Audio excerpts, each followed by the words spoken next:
Hello friends, welcome once again to the CEC-UGC live lecture. Dear friends, in this session today we are going to talk on the Indian economy and overview. As you all know that we have covered almost two aspects, or we could say that we have conducted almost two lectures on this very topic.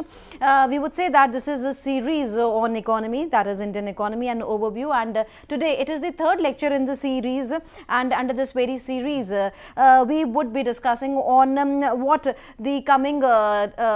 the coming plan by the government regarding the economy, as well as what the government has done till now and what the government is planning to do in the future to boost up the economy of the country. And for this we have again with us in our studios Dr. Bharat Singh. Dr. Bharat Singh is Associate Professor in Department of Economics, Satyavati Evening College, University of Delhi. So taking advantages from his experiences, let's understand more about the economy in perspective to India.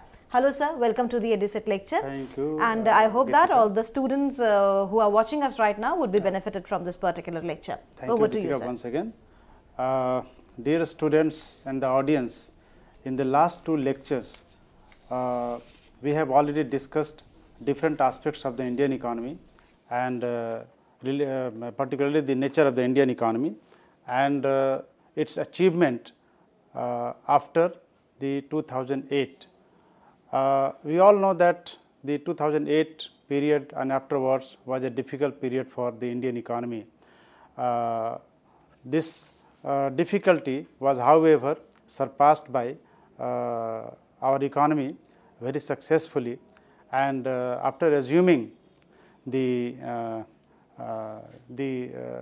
charge of the governance by the new government, by the new team, it is expected that the new government would try its level best to overcome the rest of the problems and move the Indian economy on the path of the higher growth, so that the living of the people may be improved to a large extent. First of all, I would like to discuss with you the important contents that I intend to discuss in today's lecture. First one is the macroeconomic development. I would put some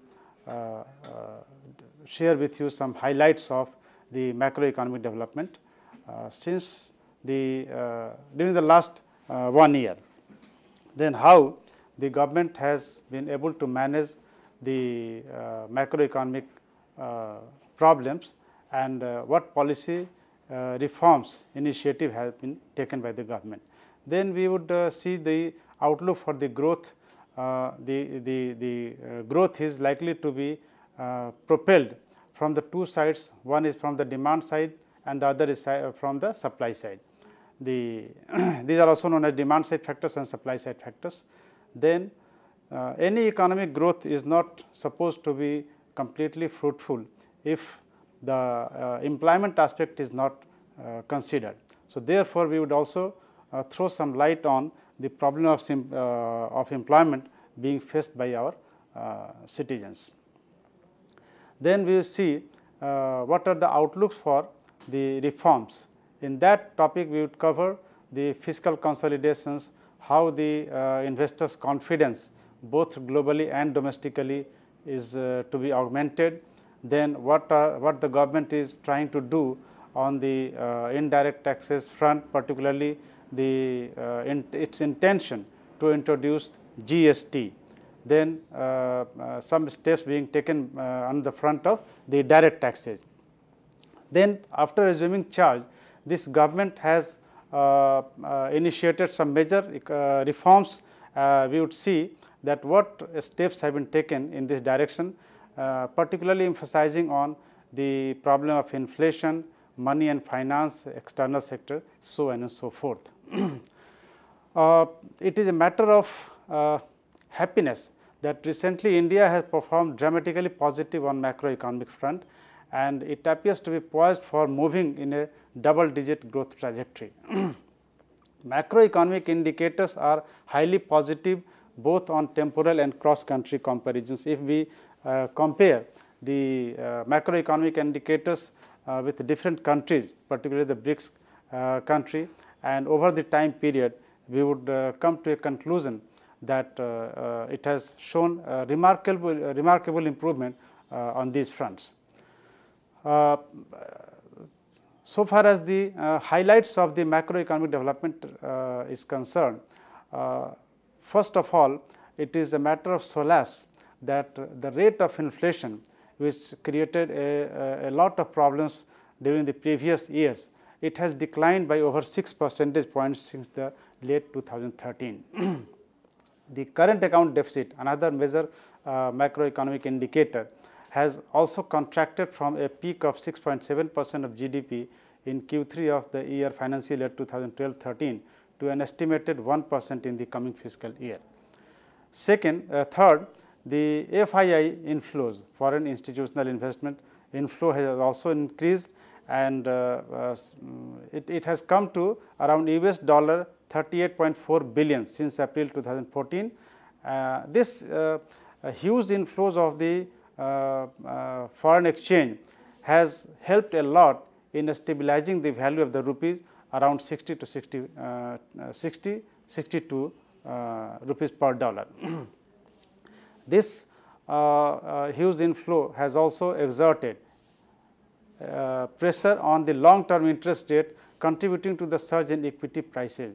And we all know that since April last year, there has been 31% increase in the stock market. In the only 12-quarter phase of deceleration, economic growth averaged 6.7%, but since 2013-14 it has been growing at an average rate of 7.2%.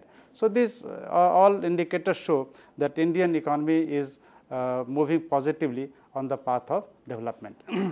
As a result of these improvements, India's macroeconomic position now compares favorably with other countries in terms of macro vulnerability index MVI. We should be clear as to what is this MVI. Macro vulnerability index shows the it is estimated by combining the country's fiscal deficit, current account deficit and inflation. And dear students, you all know that these three macroeconomic indicators, fiscal deficit, current account deficit and inflation, play a very important role in determining the rate and pattern of investment in an economy. They also influence to a large extent the investors' confidence, and if the MVI of a country is more, then the trust of the investors globally as well as domestically is on a decreasing side. So, this MVI for Indian economy has improved a lot. This index has not only improved, but it has become comparable to international and intertemporal basis. In 2012, India was the most vulnerable country as measured by its index value of 22.4, inflation rate was 10.2%, budget deficit was 7.5% and current account deficit was 4.7% of GDP, which was well above that in other countries. So, we see here that the data regarding inflation, budget deficit and current account deficit are not so favorably placed so far as the MVI of the Indian economy is concerned, but of late it is a matter of happiness that we have seen, we have observed a declining trend in the inflation rate, in the budget deficit and the current account deficit. And this has all these, the decline in all these three macroeconomic indicators have contributed a lot in improving the MVI of the Indian economy, both internationally as well as intertemporally. Since India has improved significantly in terms of MVI as compared to many of its peers, especially Russia, its investor rating category is BBB, not so satisfactory, but it is a matter of satisfaction that this investor rating category has improved over a period of time. The macroeconomic stability is a key element in assessing the situation potential of a country. Its actual and potential growth is another important element, because if say MBI of a country improves and its growth potential is very sluggish, then the investors would not be interested to invest in our country, which would have a long bearing on the growth of our GDP as well as generation of employment opportunity in our country. So, it is better, always better to supplement the MBI with the growth potential also. The policy makers have used an indicator that is called Rational Investors Rating Index, RIRI. It is an acronym, and which stands for Rational Investors Rating Agency. What does it mean? It means that if any investor wants to invest in India, and if he takes a rational decision, then it tries to observe, it tries to estimate its rating agency. The RIRI is computed by averaging a country's GDP growth rate and its macroeconomic indicators. The rewards and returns are crucially determined by growth, how much of the risk is involved in a particular investment project, and what is the potential or the estimated rewards or return in that particular investment project is very crucial while making any decision regarding any investment projects. So, investment risk measured through macroeconomic stability, that is MVI, it should be associated with RIRI also. So, it is said that the MVI should be supplemented with RIRI, that is Rational Investors Rating Index. Any rational investors assesses the risk and rewards of competing destinations, because you know that every country, every economy wants to attract investors from different global players, and in order to attract investors from different global players, it offers different incentives, it restructures its macroeconomic policies in order to attract the investors. So, where the particular investor will invest will depend on what is the risk and rewards involved there, and what is the macroeconomic indicators, to what extent that economy is vulnerable to different macroeconomic indicators. So, after comparing all these variables, a particular investor decides about the destination where he or she should undertake the task of investment. Nowadays, India ranks amongst the most attractive investment destinations, which is well above the other countries. Indian economy seems very promising in terms of high and rising growth combined with macroeconomic stability. Amongst the BRICS and other comparable countries, only China scores above India. Why India has become a favorite destination for investment of late? It is only because of the improvement in the MVI and RIRI, and this has thrown a very promising opportunities for the investors both globally as well as domestically, and this is the reason that India has improved its position globally, and among the BRICS country, only it is said that only China is better than India so far as the indicator of MVI and RIRI is concerned. Now, we will discuss some of the macroeconomic management and policy reforms. Reforms have been initiated in a number of areas, and major ones are on the horizon. Some of the reform measures have already been undertaken, and some are still in the pipeline. These different reform measures we discuss later on, and one should be very clear about the fact that unless and until the second generation, third generation measures of reforms are undertaken, the investment are not coming forth in Indian economy, because every economy in this world is competing with each other so far as the investment destination is concerned. Therefore, it is pertinent for Indian economy also to undertake the task of economic reforms. The macroeconomic response to favorable terms of trade shock has led to an appropriately prudent mix of increased government savings and private consumption. Different measures initiated by the government has also not only increased the consumption expenditure of the citizens of India, but it has also increased the saving potential of the government. The policy reforms of the new government, the actual and prospective, have attracted worldwide attention. Every nation and investors and manufacturers in the world around are watching very carefully the different measures as initiated by the Indian government. And recently in the presentation of the budget, there were several announcements which have sent a very positive signal in the minds of the investors and manufacturers to choose the Indian economy as a favorite destination. Since June 2014, India has experienced a very favorable terms of trade shock. Why? Reason is that there has almost a 50 to 55% decline in the price of crude oil and other commodities. The response of the terms of trade shock should be determined by their nature. There may be two types of the shocks. One is a permanent positive shock and the other is a temporary positive shock.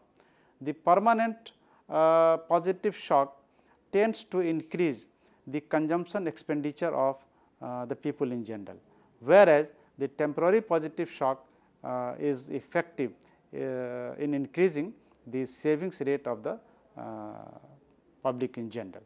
The permanent positive shock should lead to larger consumption because the country's permanent income has increased. It is expected, since the income the income of the citizens of the country has increased permanently. Therefore, it will have a positive shock to increase the consumption expenditure also. On the other hand, the temporary positive shocks should lead to greater savings. Given the uncertainty about the nature of the shock, India has appropriately hedged. Since end June 2014, the international crude prices have declined by about 50%. So, this total decline of 50% in the crude oil prices has not been reflected in the declining prices of the petroleum products domestically in India.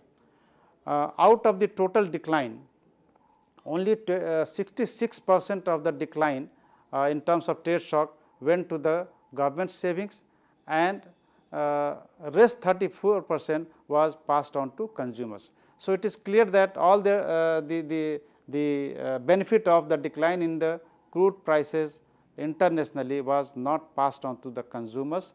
Only 1/3 of this total decline was given as benefit to the consumers, and rest was appropriated by the government. This was done mainly to hedge against the any future increase in the prices of the petroleum products abroad. And another thing, accounting for uncertainty, because presently it is a fact that the prices of crude oil have increased, have decreased tremendously, but it is not certain that the same trend would continue in future also, because the increase or decrease in the crude oil prices depends on several geopolitical situations, the demand factors, the supply factors, so on and so forth. Therefore, accounting for the uncertainty about the future movement of the prices, the macroeconomic response has appropriately balanced saving and consumption. The government has provided necessary cushion to absorb the effects of higher oil prices in the future by favoring savings.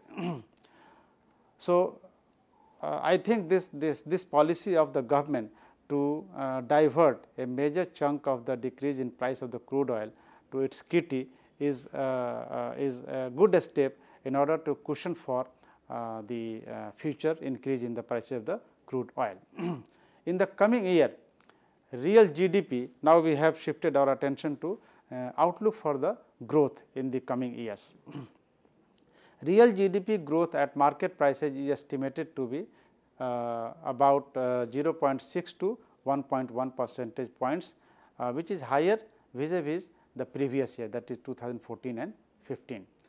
This increase is warranted by the following factors. Why this? Why do we expect such a increase in our economic growth or the GDP growth? First, the government has undertaken a number of reforms and is planning several more whose cumulative growth impact will be highly positive. See, one or two steps of reforms, or if the different measures of reforms are undertaken in adopting a piecemeal approach, that is not going to be very effective.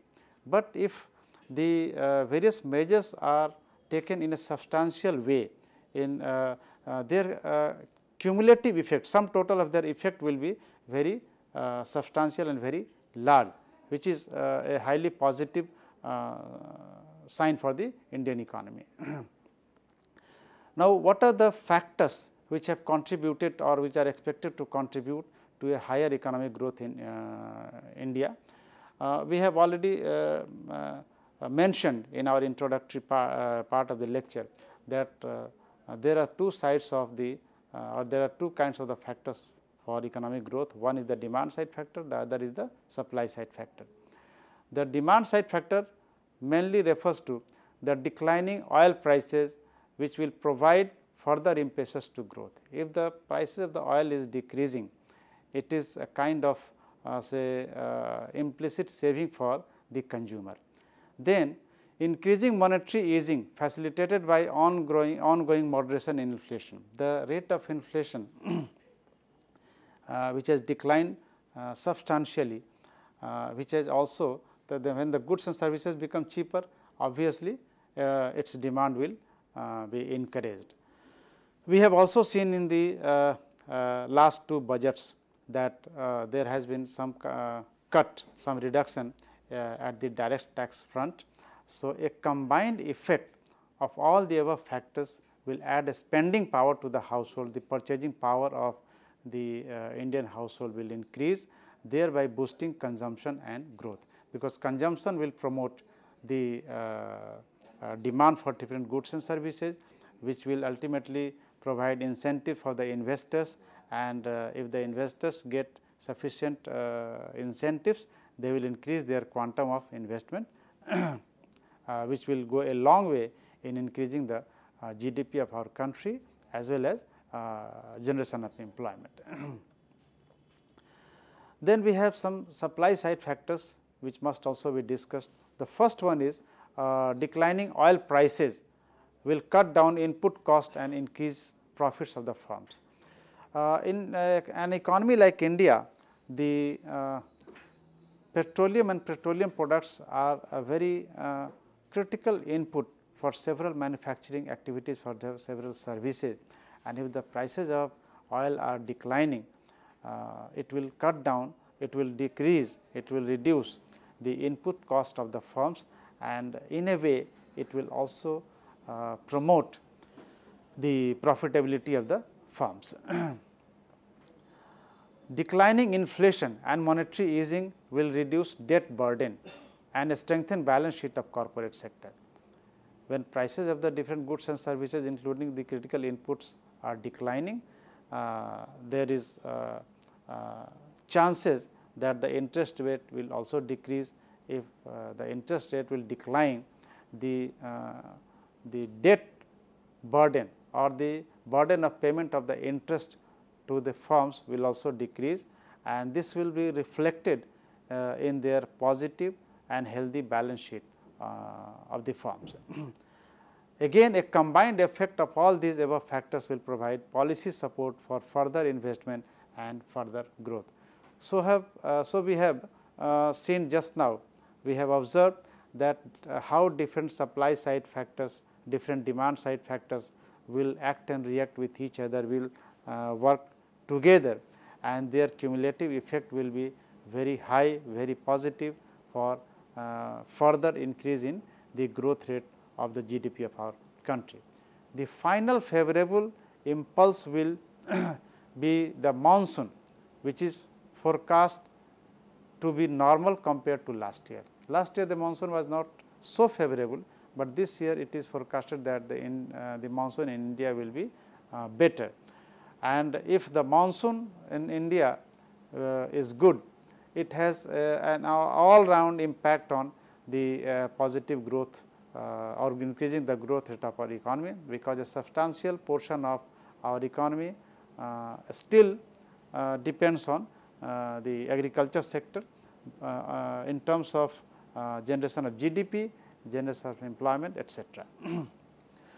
Using the new estimate for 2014-15, growth at market prices is estimated to be 8.1 to 8.5% for year 2015 and 16, and this estimation is based on a new series. From this year the government has introduced the new base year, that is 2011 and 12, and with the introduction of this new base year, several variables related to your GDP growth, then growth of saving, investment will show remarkable restructuring.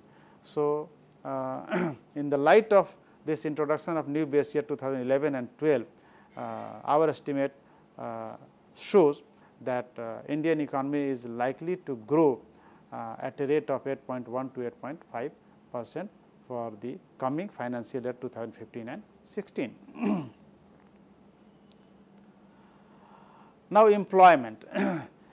Any growth of the economy is not supposed to be fruitful if it is not generating sufficient employment for its citizens, because employment is very crucial for reducing the level of poverty in an economy and improving the quality of the life of the people in general.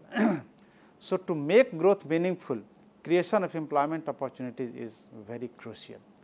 Despite multiplicity of data sources and methodology and coverage, there has probably been a declining trend in long term employment growth in the 2000s relative to the year decade of 1919.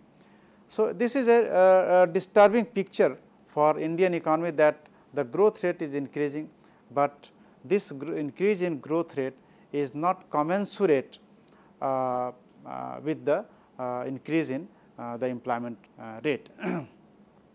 The rate of growth of employment has been lesser than the rate of growth of the GDP, and probably also this decline in the employment, this is mainly because of the decline in the employment elasticity of our economy. The decline in employment elasticity of growth implies that a given amount of growth leads to less than proportionate jobs created during the period. In the previous lecture also, I had discussed the concept of employment elasticity, which refers to that how much of the employment opportunity is created by 1% increase in the GDP. So, this employment elasticity must be increased, must be improved if we want to carry on the task of growth along with increasing the employment opportunities also. It is a fact for the Indian economy that labor force growth, which is roughly 2.2 to 2.3%, exceeds employment growth. The employment growth has been roughly say 1.5%. So, this gap of the gap between the increase in the labor force and employment opportunities is a cause for worry for all of us, including the policy makers, the planners, the government, the NGOs and the common citizens also. The challenge of creating employment opportunities will still remain significant in the light of this discussion. Now, in order to increase the GDP and employment, investment, what policy reforms the government is mulling?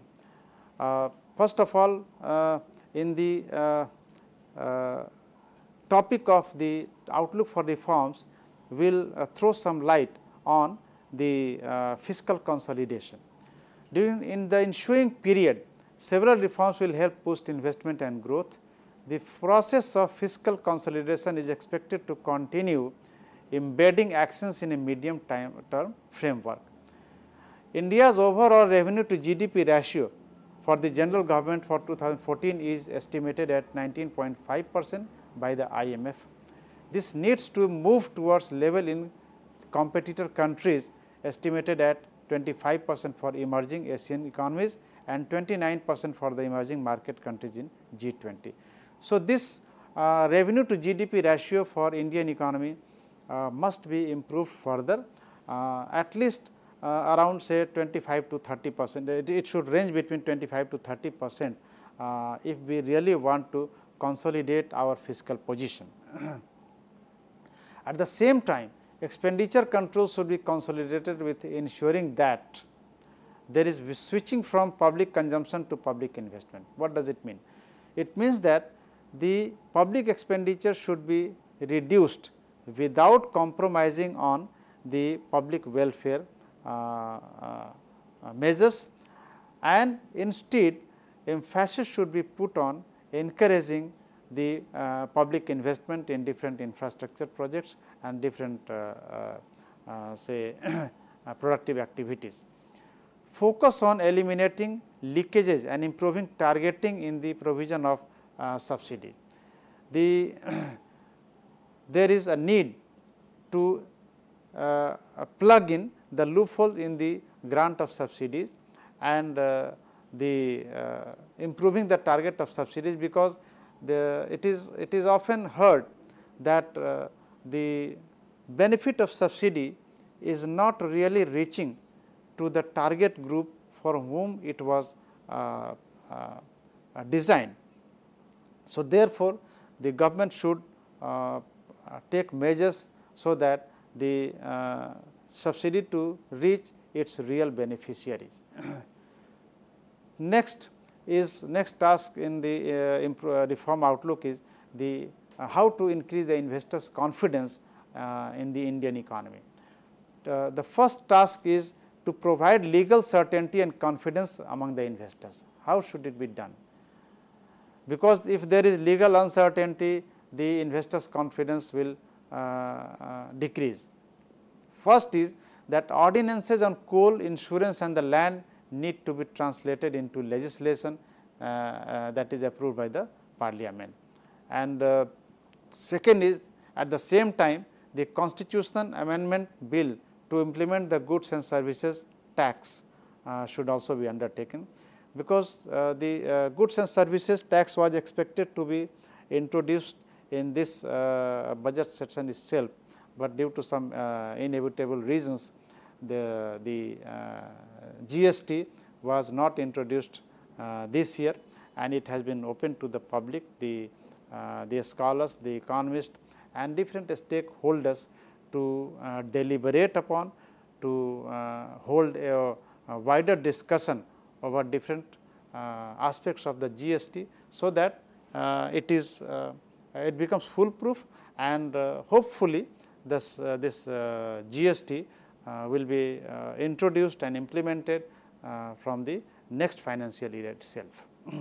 It also needs to be enshrined in legislation first by parliament, followed by ratification by the states, because GST is such an issue which involves both the states as well as the center. So, once the bill related to GST is passed, it must be ratified by different states legislatures also. A single the benefit of GST is such that a single GST rate is expected to increase the GDP of a country, GDP of our country particularly, at a very substantial rate.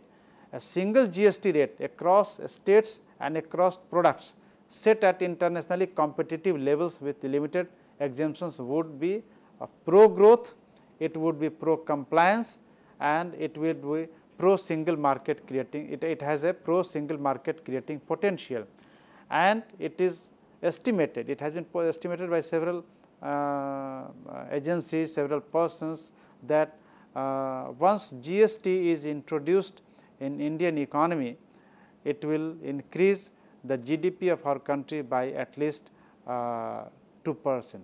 So, this 2% increase in GST is a huge amount in absolute terms.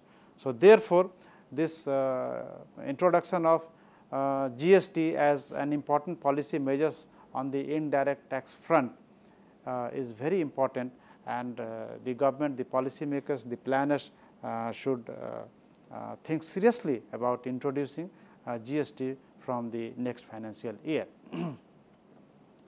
On direct tax front, while the framework for the modern and the comprehensive indirect tax system is being put in place with the GST, parallel efforts are required on the direct tax side also. What should be done at the direct tax front? First of all, the important objective of improving the direct tax should be to create a competitive, predictable, clean and exemption light tax policy regime, which will lower the cost of capital, incentivize savings and facilitate taxpayer compliance. Nowadays, there are multiplicity of tax rates, there are multiplicity of exemptions, which creates unnecessary confusion among the taxpayers. The tax base is also very small in a country like India. Therefore, the need is to simplify the tax procedure, the need is to trim and slim the different tax exemptions, and also reduce the tax rate by widening the tax base.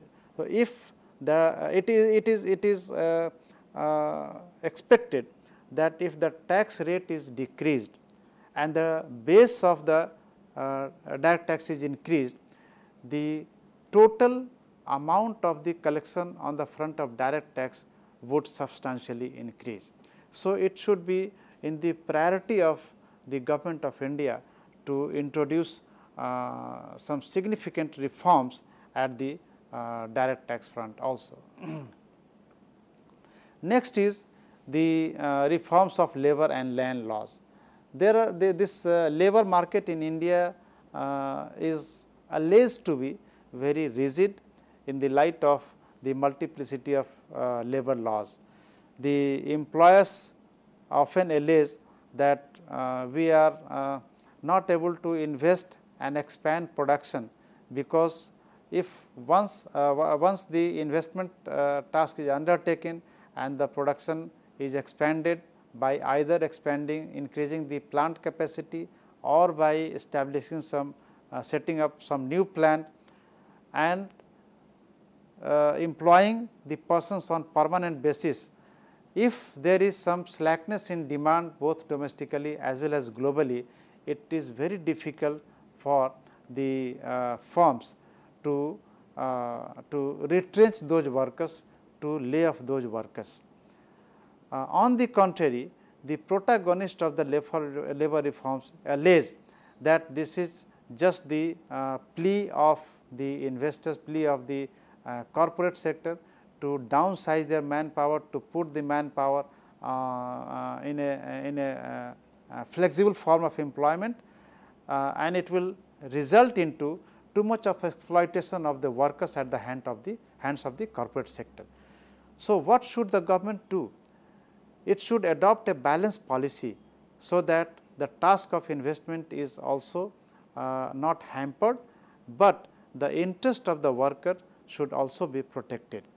In place of employment security, job security, the government should think about the income security, and it should ensure that the employees, the workers are not hired and fired at the whims and fancies of the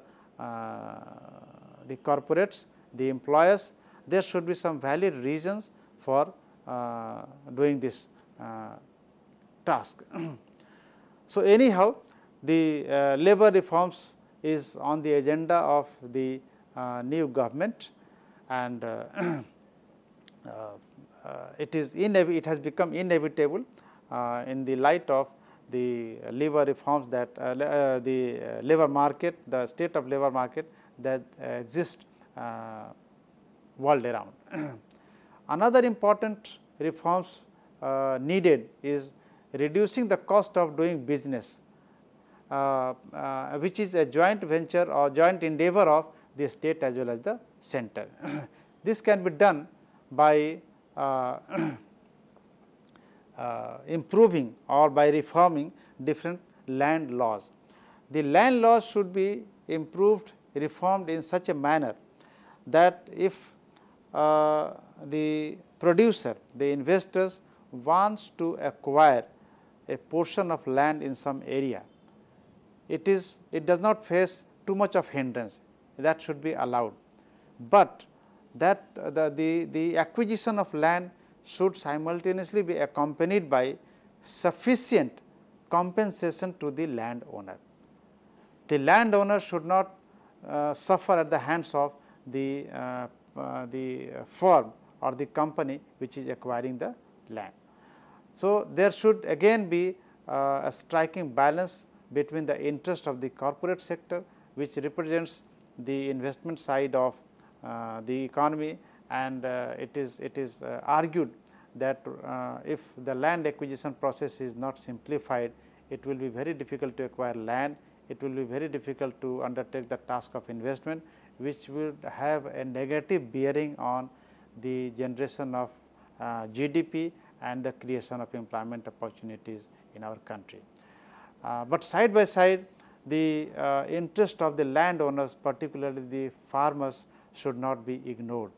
The farmers, the landowners should also be given adequate compensation, not only in terms of money, but also in terms of giving some kind of employment to the persons whose land has been acquired in the project where in the project which has acquired the land of the person of the farmer. Another important step by the government has been the JAM number, that is called Dhan-Aadhaar-Mobile. The government has emphasized or focused on these three important aspects of the economy. Moving to technology enabled direct benefit transfers, which we call the JAM, that is Dhan-Aadhaar-Mobile number. This what is this Jan-Dhan? Jan-Dhan is an endeavor of the central government by which the government has facilitated opening of the bank account by the common citizens with the zero balance. And this, the motive behind opening of the balance the bank account to the common citizens was to transfer the benefit of subsidies to the farmers, to the beneficiaries directly. There should not be any middleman involved between the government and the beneficiaries so far as the transfer of subsidy was concerned. So, it is expected that this Jan-Dhan Yojana would go a long way in eradicating corruption, poverty and ignorance among the masses. The as a result of this effort, the almost 125 million bank accounts have been opened under this scheme till now. Now, we shift our attention to the major reforms which has been undertaken by the new government since assuming its power since May 2014. The segment wise, first of all, what important reform measures have been initiated in the energy sector. The first important measure in the energy sector reform was deregulating diesel prices, and the deregulation of the diesel prices has paved the way for new investment in this sector. Because as a result, when the government exercise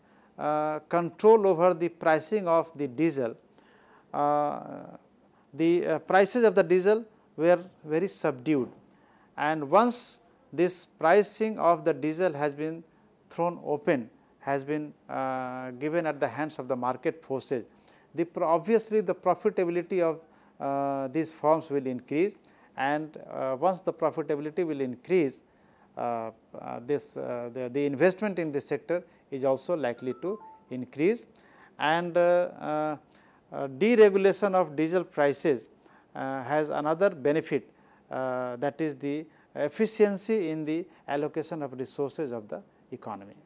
The second important measure which was taken by the government was raising gas prices from US dollar 4.2 per million British thermal unit to US dollar 5.6. This increase in gas prices is not very significant. However, it would certainly incentivize the process of the production of gas in our economy and investment in the projects related to the exploration of oil and gas in our country. Third is linking gas pricing transparently and automatically to international prices, so as to provide what will be the benefit of linking gas pricing to international prices. First is it will incentivize for greater gas supply and thereby relieving the power sector bottlenecks. Different power sectors and some of the MMPs, the mega power projects were also suffering due to the shortage of the gas supply. There are different bottlenecks in procuring the gas from different gas producing agencies. So, this increase in the prices of the gas would increase the gas supply, and the power sector would be one of the most important beneficiaries of these measures. Next important step in the energy sector was taxing energy products. Since October, taking advantage of the declining oil prices, the excise tax on diesel and coal was increased 4 times. So, this taxing of the energy, particularly the diesel and coal, would have twin benefits. One is it will increase, it will fatten the kitty of the government, the revenue of the government will increase, and on the other hand, the people in general and the producers also will desist from using these sources of energy. They will explore, they will look out for some alternative sources of energy which is cheaper in nature, which is environment friendly also.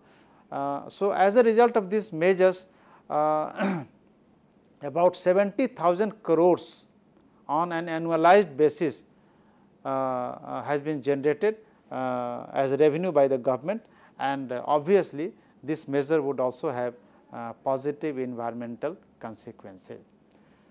Next is that replacing the cooking gas subsidy by direct transfer on a national scale.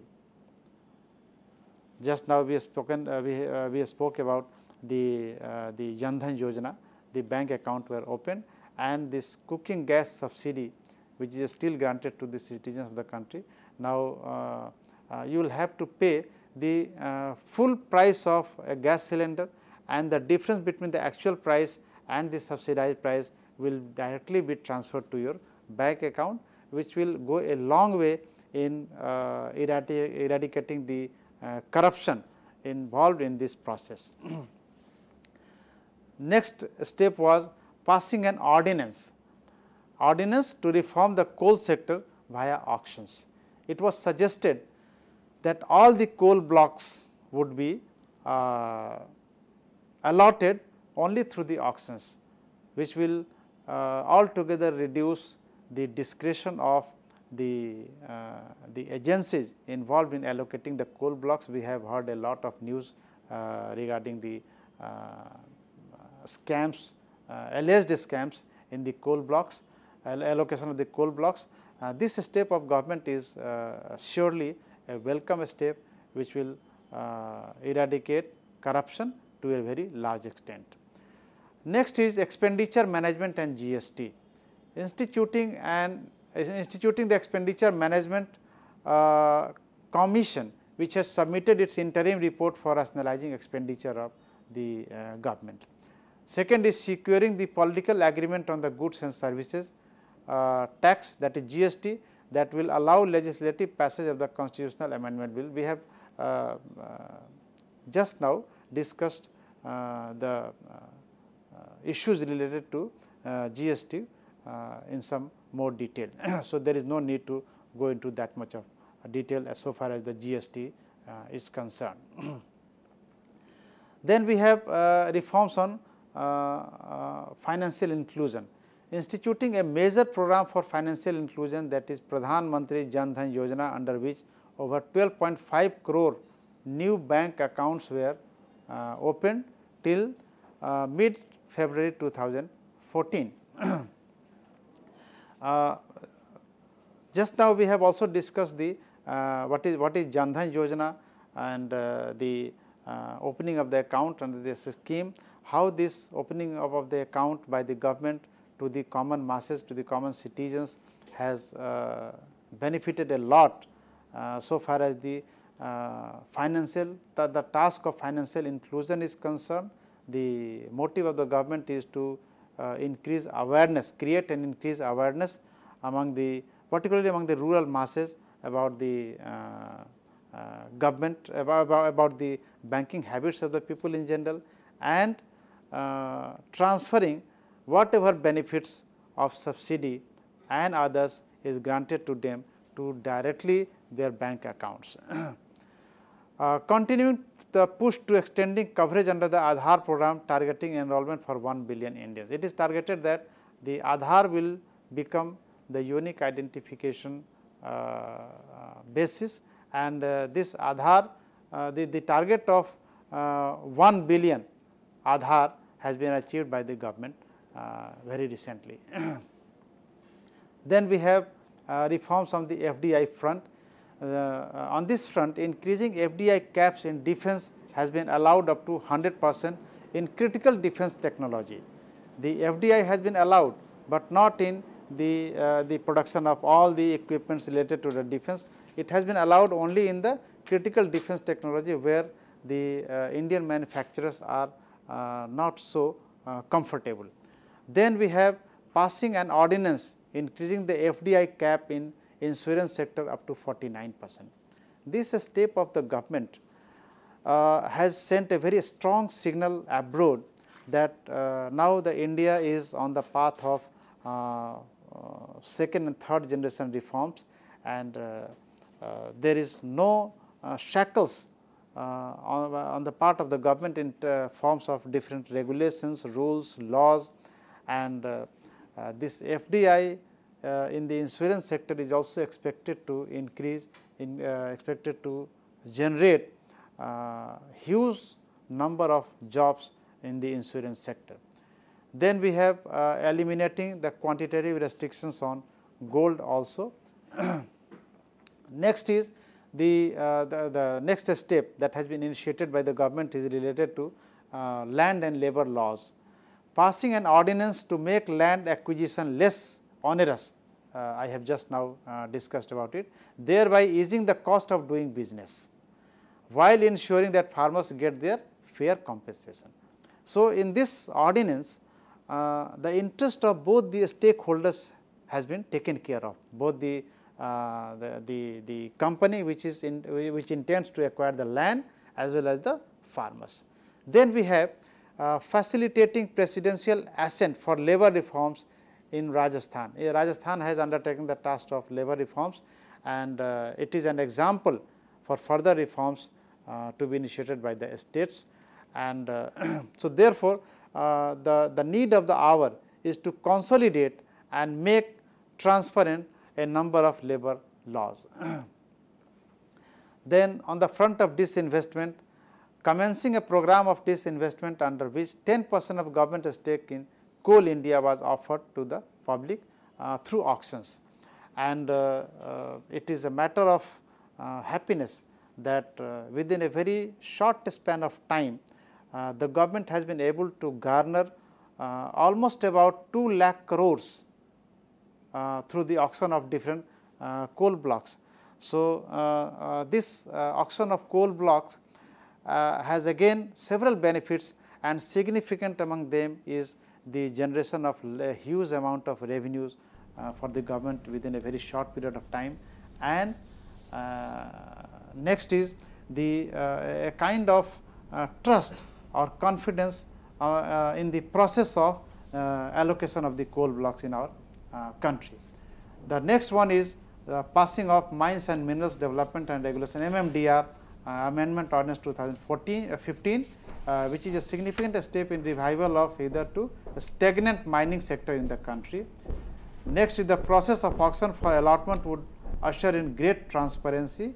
It would remove discretion and corruption and boost revenues for the states also. Thank you very much. With this note, thank you, sir. Thank you so very much, because we have very less time left over here. With this note, I would like to thank you again for giving us deep insight into this very topic. And as we already said that we are conducting series of lectures on Indian economy. In future also we would be conducting more lectures, and with the help of those lectures we would be studying and understanding more on the Indian economy. Dear friends, if you have any queries, you can mail us at info.cec@nic.in, so that the next time when doctor comes, we would love to solve queries, and with the help of those queries, I hope that it would be possible for you to understand the topic more easily. Thank you, Dr. Bharat Singh, for being the part of the EduSet lecture. Thanks a lot.